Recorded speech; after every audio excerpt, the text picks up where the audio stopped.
भाई श्रीवास्तव जी का आग्रह मैं समझता हूं कि आप सब साधकों की ओर से ही है। गुरुदेव 7 दिन के लिए यहां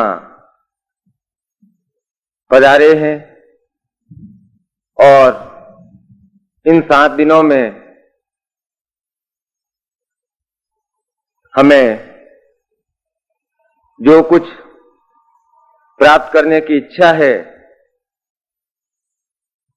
उसे प्राप्त कर लेना ही है।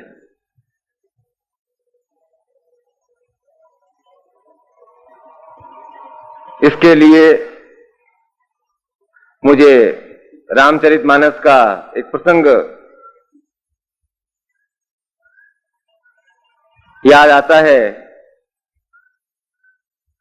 रामचंद्र जी सरयू पार करने के लिए केवट की नाव में बैठते हैं। केवट से पूछते हैं, तुम क्या किराया लोगे? केवट कहता है, आप मेरी नाव में बैठ जाइए और प्रतिफल के रूप में मुझे भवसागर की नैया पार करा दीजिए।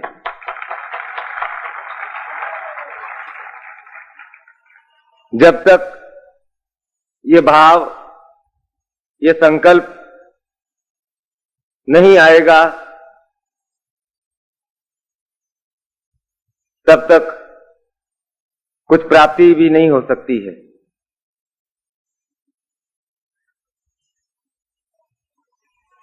हृदय की कोशिकाओं में छोटा सा एक ब्लॉक आ जाता है तो आपको ब्लड प्रेशर हो जाता है और डॉक्टर कहते हैं बाईपास सर्जरी करनी पड़ेगी। वो ब्लॉक क्यों आता है? क्योंकि जीवन में हम कुछ गंदी आदतें पाल देते हैं, तनावग्रस्त जीवन जीते हैं और विज्ञान ने आज इतनी उन्नति अवश्य कर ली है कि वह ब्लॉक हटाकर बाईपास सर्जरी द्वारा आपके हृदय की धड़कन को पुनः नियंत्रित कर देते हैं, आपको स्वस्थ कर देते हैं। इसी प्रकार पूज्य गुरुदेव के शरण में आपके पूरे जीवन में जो ब्लॉक आए हुए हैं, जिनके कारण से आपकी क्रियाएं संपादित नहीं हो पाती हैं, आपके संकल्प पूरे नहीं हो पाते हैं, उसके लिए कितनी बड़ी हर अंग की सर्जरी करनी पड़ी, एक एक करके सर्जरी करनी पड़ेगी। और इन 7 दिनों में 600 साधकों के लिए 5000 ऑपरेशन प्रभु को करने ही पड़ेंगे कम से कम। अब आप ऑपरेशन नहीं कराना है तो आपकी इच्छा है।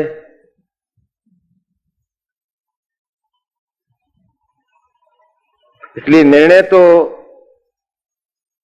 आपको ही लेना होगा, संकल्प आपको ही लेना होगा। पूज्य गुरुदेव कहते हैं कि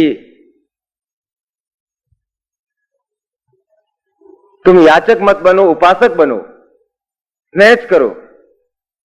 तुम खुद मुझसे मांग करो कि प्रभु मैं ये चाहता हूं, मुझे यह मिले।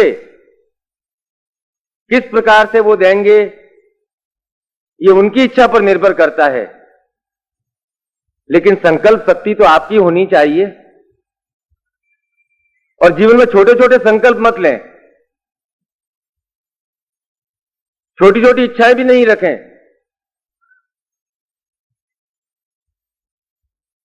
एक बड़ा संकल्प लें और संकल्प के लिए आपका केवल प्रयास है, शक्ति तो गुरुदेव को ही देनी है।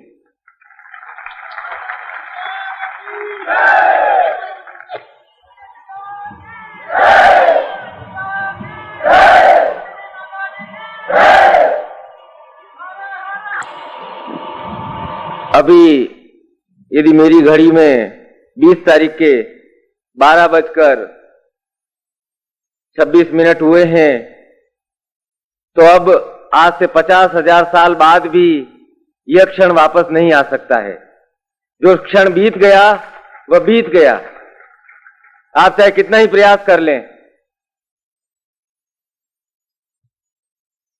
इसलिए जब तक प्रत्येक क्षण का उपयोग नहीं करेंगे, उसकी यूटिलिटी को नहीं समझेंगे, अपने भीतर ग्राह्य भाव जागृत नहीं करेंगे, तब यह तारीख, यह समय नित्य प्रति की तरह 1:25 आएगा और बीत जाएगा। लेकिन 20 अक्टूबर 1993 वापस नहीं आएगा। मैं पूछूंगा सब साधकों से कि आपने क्या क्या संकल्प किए हैं,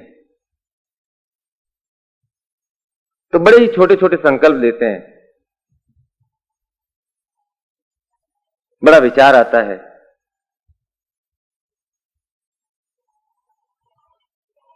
कोई छोटी पारिवारिक समस्या, कोई नौकरी की छोटी समस्या, एक बड़ा लक्ष्य निर्धारित करने की भावना होनी चाहिए और उसके लिए क्रियात्मक रूप से कार्य करने की भावना भी होनी चाहिए। कार्य शरीर से नहीं होता है, कार्य हमेशा मस्तिष्क से होता है और शक्ति ऊर्ध्वगामी होती है जब आप इस शक्ति को अपने भीतर स्थापित कर अपने सहस्रार तक पहुंचा देंगे, तो आपके सामने अपना जीवन दर्शन स्पष्ट हो जाएगा कि मुझे किस मात्रा में क्या कार्य करना है, जीवन के किस क्षण का कितना उपयोग करना है और किस क्षण को किस प्रकार जीना है।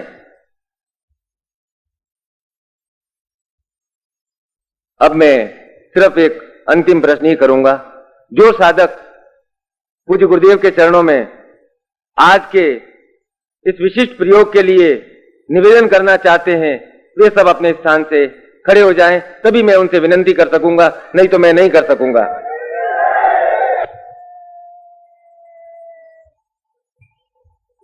मैं भी आपकी ओर से याचक बनकर उनके सामने नहीं जाना चाहता। मैं भी उनके सामने आपकी संकल्प शक्ति लेकर निवेदन करना चाहता हूं। उन्हें आपके द्वारा प्रदत्त अधिकारों को प्रयोग में लाते हुए उनसे मैं निवेदन करना चाहता हूं कि प्रभु, यदि आप ही नहीं करेंगे तो कौन करेगा?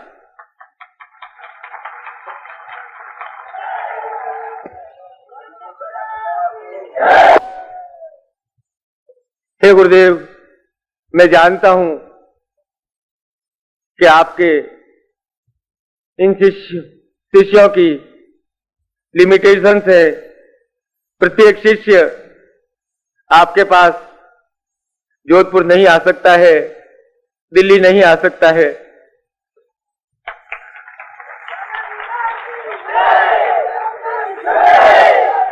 जब आप यहां पधार गए हैं, सदैव उपस्थित हैं, अपने श्रीमुख से उन वेद मंत्रों का ज्ञान दे सकते हैं, तो फिर इन शिष्यों को अभागा क्यों रखते हैं प्रभु? हे प्रभु, इतने निष्ठुर न बने, मेरी विनती है, इन शिष्यों का कल्याण करें। बैठिए आप लोग।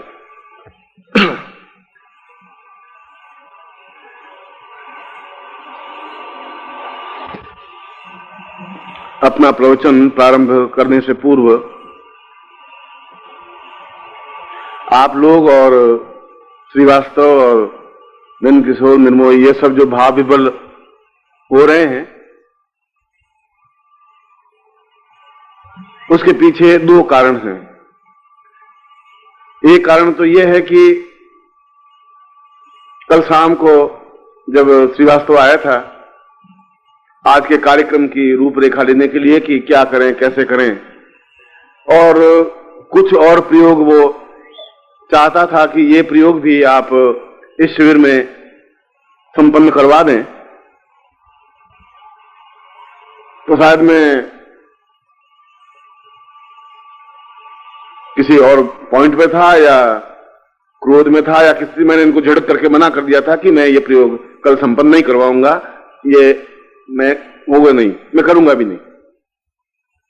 ये 2-4-5 मिनट ये सब खड़े रहे, फिर 15-20 मिनट बाद फिर बोले कि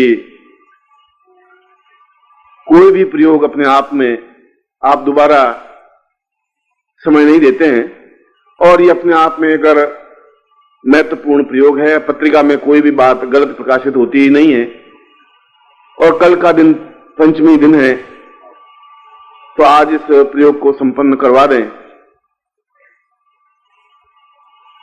फिर भी मैंने उनको, माता जी बैठी थी, मैंने कहा मैं प्रयोग नहीं संपन्न करवाऊंगा, तुम्हें शिविर करना है तो करिए, मैं कल चला जाता हूं।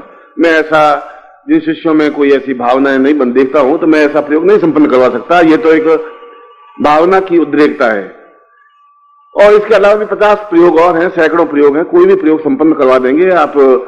फिर कभी नवरात्रि या जन्मदिन अवसर आएगा, 21 अप्रैल आएगा, या अगली जन्म नवरात्रि आएगी या दीपावली आएगी, तब करवा देंगे। मगर श्रीवास्तव का आपके प्रति थोड़ा स्वाभाविक है, अटैचमेंट होता ही है और है। तो मुझे ऐसा लग रहा है कि अब यहां को त्रिकालदर्शिता के तो मैं नहीं कह सकता, मगर सुबह नंद किशोर ने, सब लोगों ने कोई प्लान किया है, कोई षड्यंत्र किया है, ऐसा कुछ किया जरूर है। सुबह अंधा पहले वो आधे घंटे तक वो यूं, गुरुजी आप ऐसा कर दीजिए, फिर इसने बिल्कुल ऐसा कुछ सारी, ये जाल में फंसाने वाली बात है, बाकी कुछ नहीं है। मैं समझ रहा हूं इस चीज को। फिर भी इन दोनों तथ्यों से एक बात तो स्पष्ट होती है कि इन दोनों से भी मैं कठोर ज्यादा हूं, ये बात तो श्योर है। और ये भी श्योर है कि ये आप लोगों के प्रति शायद मेरे से भी ज्यादा अटैच महसूस करते हैं, तुमसे ज्यादा अपनत्व महसूस करते हैं।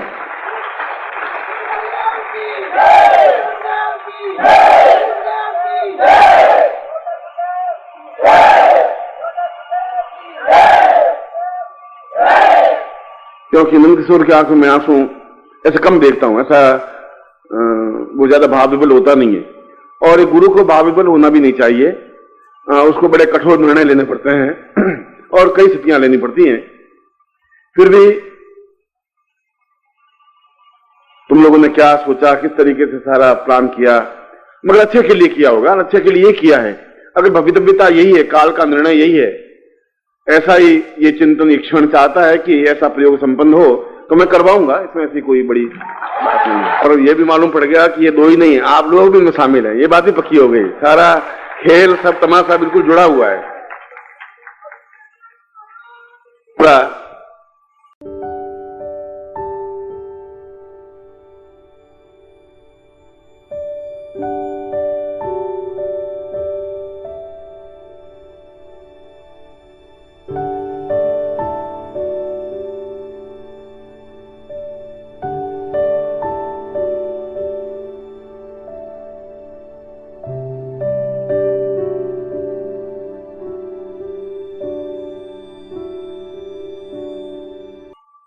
इसने अपने प्रवचन में यह बात कहा कि जब क्लॉट्स आ जाता है, जो हृदय को धमनी जाती है, और उसमें जब क्लॉट्स आ जाता है तो उसका बाईपास सर्जरी करनी पड़ती है। वो डॉक्टर बाईपास सर्जरी करते हैं, तो सीधी सर्जरी करता हूं, बाईपास कुछ नहीं होता है, सीधा सर्जरी का खेल है अपने। तो वो बाईपास करते होंगे या साइड पास करते होंगे, अपने तो सीधे बाईपास करते हैं। और फिर कहा कि ये सब लोग आएंगे, आपको एक एक का ऑपरेशन, ये आएंगे ही, और ये आएंगे तब आप ऑपरेशन कर ही लेना। मैंने कहा चाहे या नहीं चाहे, मैं रोगियों को पकड़ के ऑपरेशन कर लेता हूं, मैं इंतजार नहीं करता हूं, क्लॉट्स जमेंगे ही नहीं।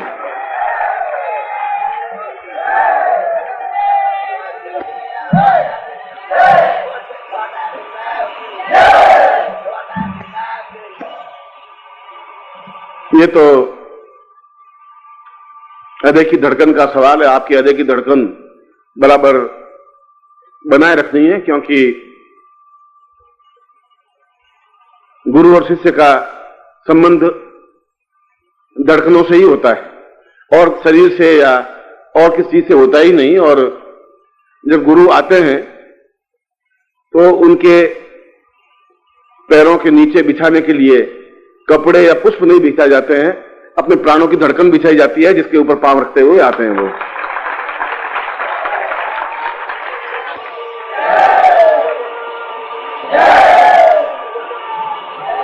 तुम्हारे प्राणों की धड़कन को कोई छीन नहीं सकता, संभव नहीं है। और मैं जब तक आपका रखवाला बैठा हूं, यमराज भी आपके पास नहीं आ सकता, कुछ नहीं कर सकता, ये गारंटी बात है।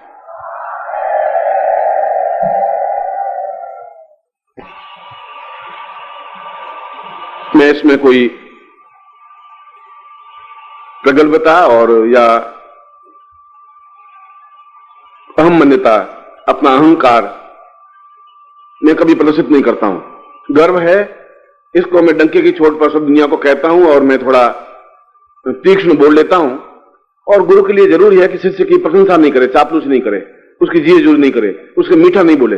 जो ही उसको मधुर बोलेगा तो शिष्य पतन के रास्ते पर गिर जाएगा कि अब तो मैं बहुत ऊंचा उठ गया हूं। उसको बराबर समझाता रहे। इसलिए आप लोगों में जितना प्यार मेरे प्रति है, जितना अटैचमेंट है मेरे प्रति, जितना दौड़ करके उलझ करके उमस करके मुझसे मिलने की आतुरता है, इसके लिए तो मैं गदगद हूं। आपसे प्यार करने की भावना सीखनी चाहिए, ऐसा है।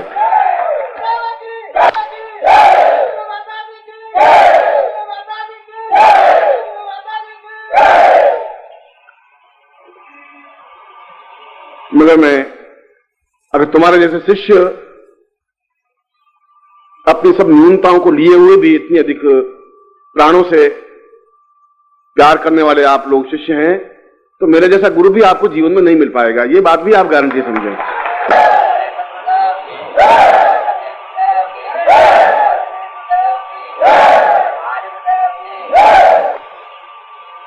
कई बार ऐसा अपने प्रिय को भी, चाहे पुत्र हो, चाहे, ये तो अक्षर शब्द हैं, चाहे पुत्र है या पत्नी है, ये सब एक शब्द हैं। मेरे लिए एक शब्द की परिभाषा है उनके सामने।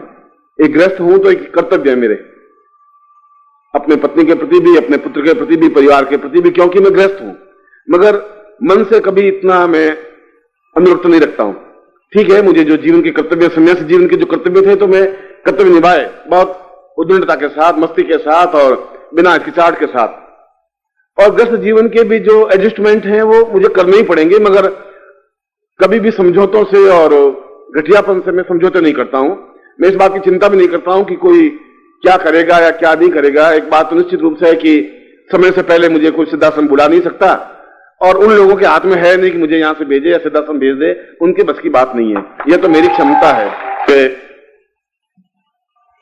पिछले किसी अंक में, पत्रिका के 2 महीने पहले के अंक में, कोई किंकर स्वामी का लेख छपा था। उसमें कहा कि गुरुदेव, आप हम सन्यासी शिष्यों ने क्या एक दुर्भाग्य है, जितना आप लोगों को प्यार है मुझसे, उतना दौड़ करके वहां खड़े हो जाते हैं, मिलते हैं, परेशान से होते हैं, उसके बावजूद भी आपके अंदर है कि गुरुजी को मिल लेंगे एक सेकंड के लिए या देख लेंगे तब भी बड़ी बात है। और ये इसी भावना से कोई अपने काम धाम छोड़ के खड़ा नहीं होता। तो एक सन्यासियों का भी एक चिंतन है कि ऐसा ही हंसमुख एकदम मस्त हमारे बीच में जब गुरुदेव नहीं है तो बड़ा उनको ऐसा लगता है कि पूरा शरीर तो है, वह प्राण नहीं है, धड़कन नहीं है। और बिना धड़कन के जो शरीर की स्थिति बनती है, वैसी स्थिति उनकी होनी स्वाभाविक है ही। और इसलिए उन्होंने पहले भी 5-6 पत्र उन्होंने हर 2-4-6 महीने बाद लिखता रहता है कि आप अब इन सारे झमेलों से, इन तनावों से, तकलीफों से, इनकी न्यूनताओं के बीच में आप खड़े रह करके आप कैसे एडजस्ट करते हैं। जब यहां हमारे बीच में होते हैं तब तो एक छोटी सी कोई शिष्य अविज्ञा कर लेता है, हमने तो देखा ही नहीं, ऐसा सोचा ही नहीं। कोई शिष्य आंख उठा करके आपसे आंख मिला करके बात भी करे, आंख नीचे करके ही अपनी बात कहने के लिए बहुत हिम्मत जुटा करके कोई बात कह देता है। और उसके बावजूद भी यदि आप थोड़ी शिथिलता देखते हैं तो क्रोध में आप जो कुछ कर लेते हैं वह भी हमारे लिए तो पुष्पों के समान है, चाहे पाद प्रहार हो चाहे कुछ भी हो, मगर दूसरे क्षण आप उतना ही सीने से चिपका भी देते हैं। ऐसा गुरु तो हमें नहीं मिल सकेगा, मगर हम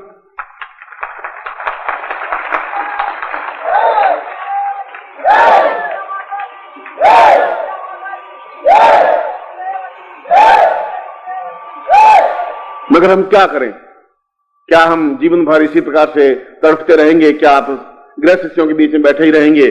क्या आपको घर का मोह बहुत ज्यादा व्याप्त हो गया है? उसने अपने शिष्य की मर्यादा से थोड़ा सा आगे हटकर की 4-6 लाइनें लिखी हैं, एक झुंझलाहट के मारे, एक तनाव के मारे, एक दुखी संतप्त पीड़ित होकर के।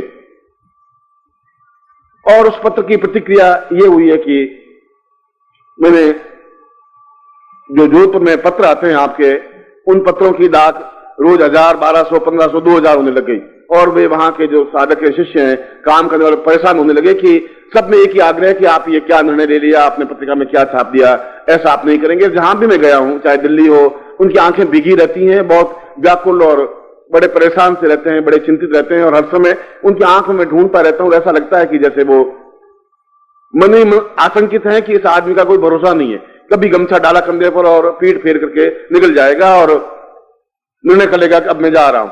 इसलिए आप लोगों की भी भीगी हुई आंखें और पीड़ित आंखें और चिंतित आंखें मैं महसूस कर रहा हूं, आप लोगों से नहीं, और सब जगह देख रहा हूं। मैं जब वहां गया तो एक दिन पोस्ट ऑफिस में रोज 1000-1200 पत्र आते हैं, एवरेज ये 1500 पत्रों की एवरेज है। उस दिन करीब 10-12 बंडल, पूरे बंडल भरे हुए एक पोस्ट ऑफिस के लदे हुए आए। उन पोस्टमैन ने पूछा कि गुरुजी कोई खास बात, कोई घटना घटी है क्या, कोई आप विदेश जा रहे हैं क्या, कितने इतने पत्र आपके कैसे आ रहे हैं? मैंने कहा भी मैं तो विदेश जाऊं कि नहीं जाऊं, कुछ हो जरूर रहा है, और रोज इतने पत्र 5-7 हजार, 4,000 आने लग गए हैं। और ये इस बात का है कि पूरे भारतवर्ष में फैले हुए आप सभी गृह शिष्यों के मन में एक तड़फड़ाहट है, बेचैनी है, एक मन में ऐसा लग रहा है कि जैसे कोई प्राण छीन रहा है। हालांकि कहने की बात कही है, और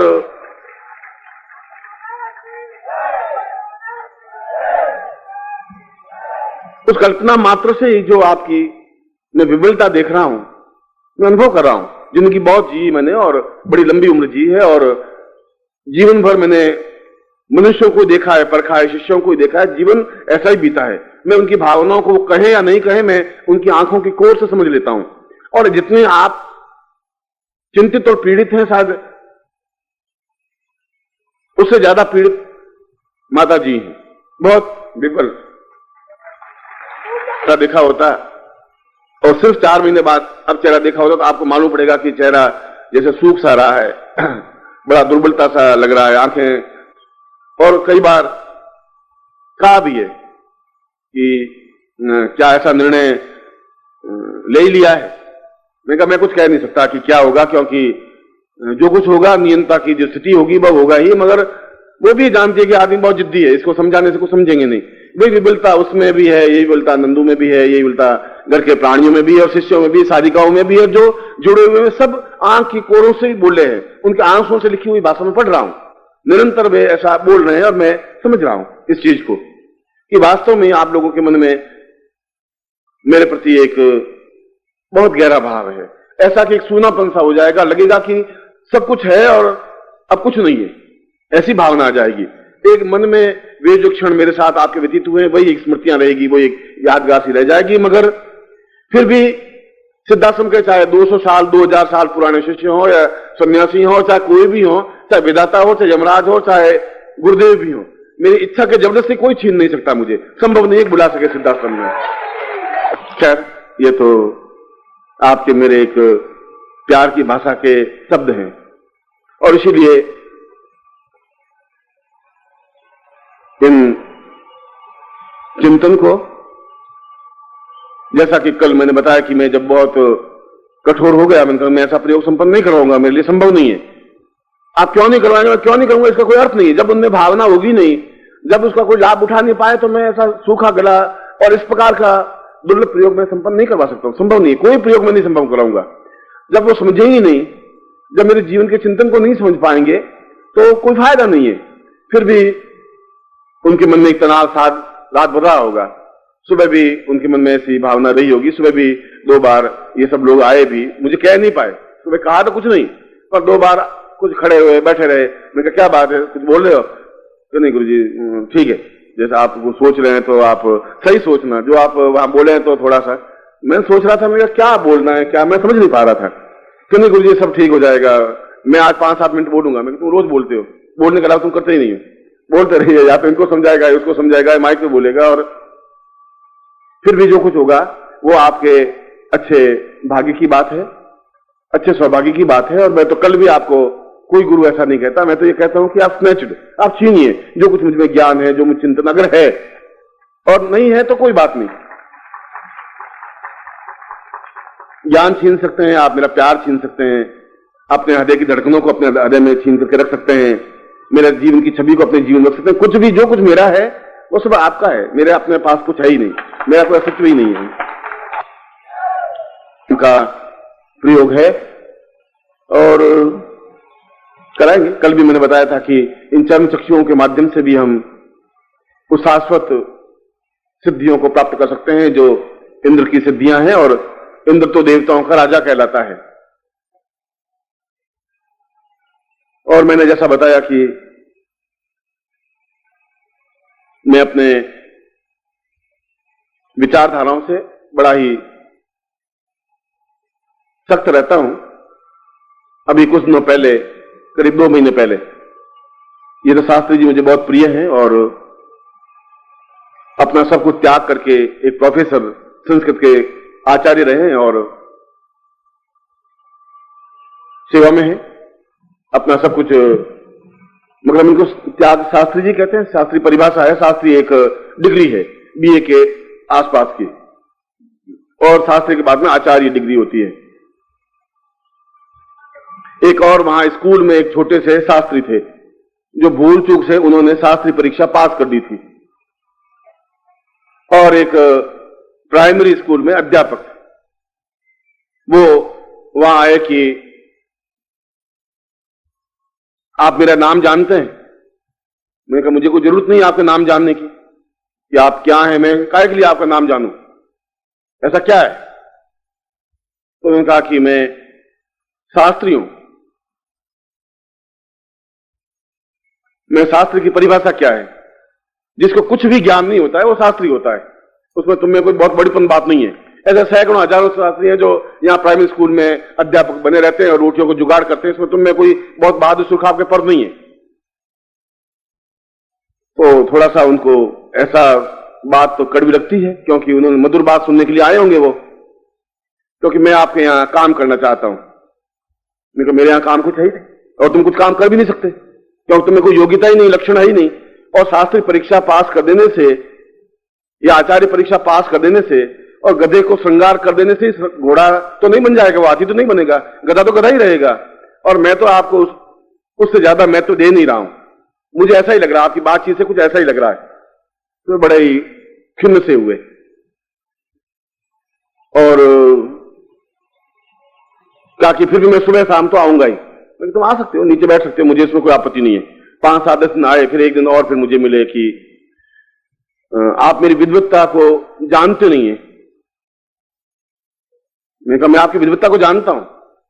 आपकी विद्वत्ता ठीक वैसी ही है जैसे एक बहुत छोटा एक चमार एक चमड़ी को जान सकता है, पूरे शरीर को नहीं जान सकता, और चमड़ी को जानने से ही वो पूरे शरीर को, जीवन को नहीं जान सकता। तो आप बहुत सख्त बोलते हैं। मैंने कहा बहुत नम्रता से बात कर रहा हूं, शायद इससे नम्रता से और कुछ हो ही नहीं सकती। तो उन्होंने कहा कि आप मुझे जाना नहीं, मैं दिल्ली का रहने वाला हूं और मैं भी बहुत कुछ कर सकता हूं। मैंने कहा बहुत कुछ कर सकते हैं, करिए आप, मैं तो चाहता हूं आप कुछ करें। तो दिल्ली के एक अखबार में उन्होंने लिखा कि मैं तो उनको गुरुजी मानता ही नहीं।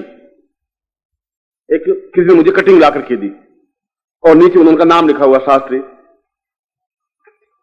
मैं कहा मैं तो तुम्हारा गुरु हो ही नहीं सकता, क्योंकि मैं मनुष्यों का गुरु तो हो सकता हूं, गधों, घोड़ों का, बैलों, पशुओं का तो हो ही नहीं सकता, संभव भी नहीं है।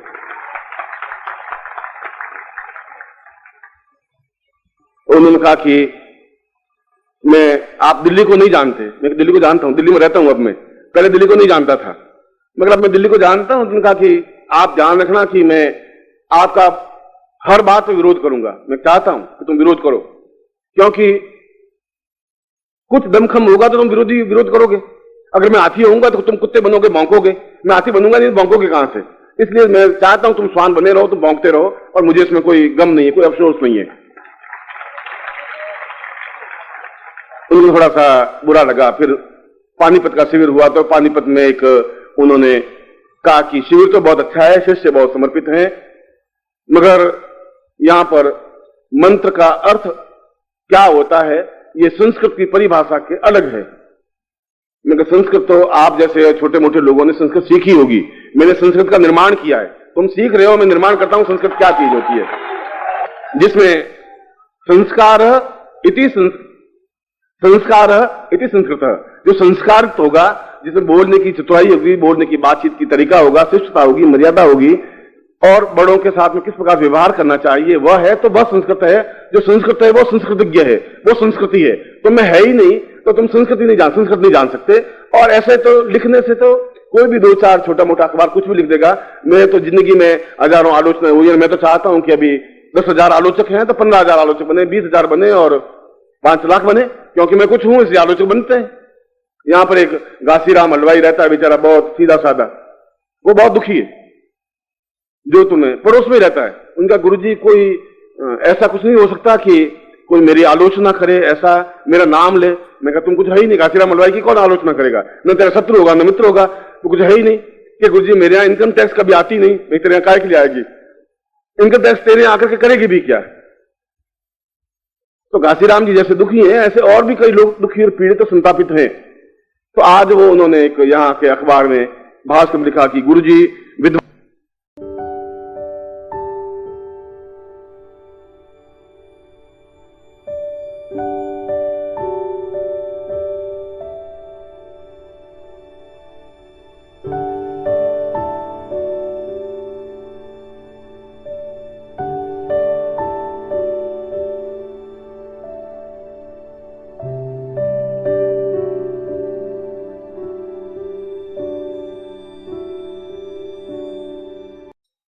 ओम परम तत्वाय नारायणाय गुरुभ्यो नमः। ओम ह्रीं मम प्राण देह रोम प्रतिरोम चैतन्य जाग्रय ह्रीं ओम नमः। ओम भूर्भुवः स्वः तत्सवितुर्वरेण्यं भर्गो देवस्य धीमहि धियो यो नः प्रचोदयात्।